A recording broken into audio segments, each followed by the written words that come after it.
Hello, it's Iino. I would like to broadcast Iino Sans Logistics Radio. Today, I would like to talk about North American companies' struggle to move production locations closer together.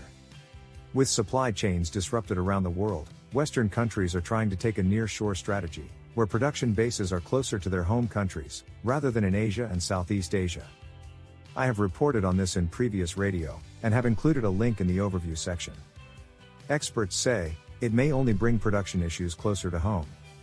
Because of supply chain disruptions, U.S. importers are considering shifting sourcing from the Asia-Pacific region to Mexico, and then to Latin America.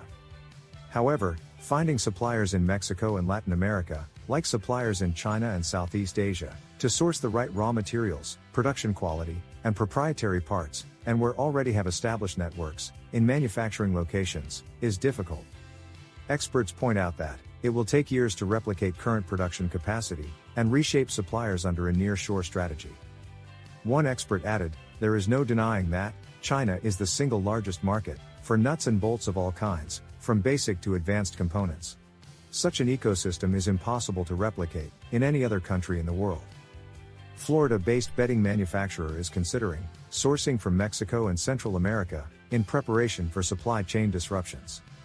However, they appear to be struggling to obtain materials, such as less expensive cotton and synthetic fibers, compared to fabrics produced on a large scale in China, Pakistan, and India, where they currently source. The person in charge of the company said that, in Latin America, there is still no infrastructure to produce materials of the current Chinese, Indian, and other grades at lower costs. Furthermore, he continues, as part of the development of near-shore and regional sourcing, we need to look at financial inputs and raw material availability. In places like China and India, costs are lower because of mass production, but in Latin America, there is not yet that much production. At present, quality is low and prices are high. It seems that changing a supply chain that has been built up over many years will be a complex task, especially in terms of raw materials and the availability and transportation of components. A consulting firm based in Mexico City says that, over the past year, it has seen an amazing increase in the number of North American clients trying near-shore. In fact, inquiries seem to be increasing. Mexico's proximity to the U.S. and its existing manufacturing infrastructure and freight transportation network, which make it a target for new manufacturing locations.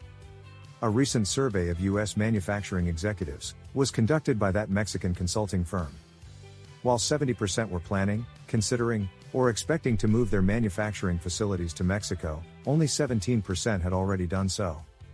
A person from the company remarked, many companies are finding that certain equipment and parts cannot be made locally, as capacity in Mexico is tight and, moreover, expensive molds for plastic products must be imported from China. Mexico's production capacity is not yet high and may soon be tight. Furthermore, the technology is not yet as high as in China, and some parts cannot be made. One North American manufacturer stated that Mexico is not an option. It may take years to replicate the supplier networks and raw material availability found in Asian manufacturing centers, the article reports. Quality in China is high enough today, but not so long ago. A friend of mine, who does online shopping, said that there was a time when 70% of imports from China were defective. But now things have changed, and the level of quality is gradually improving. For example, in the electric vehicle industry, it seems that excellent human resources are being pulled out at unbeatable rates. Basically, where there is money to be made, there will also be talented people, and the level of products will rise. Mexico and Central and South America still have a long way to go, and investment may proceed in the future.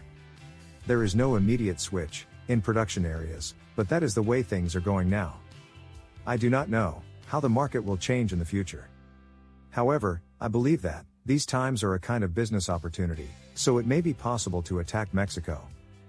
I will keep updating this information. That's all for today. Thank you.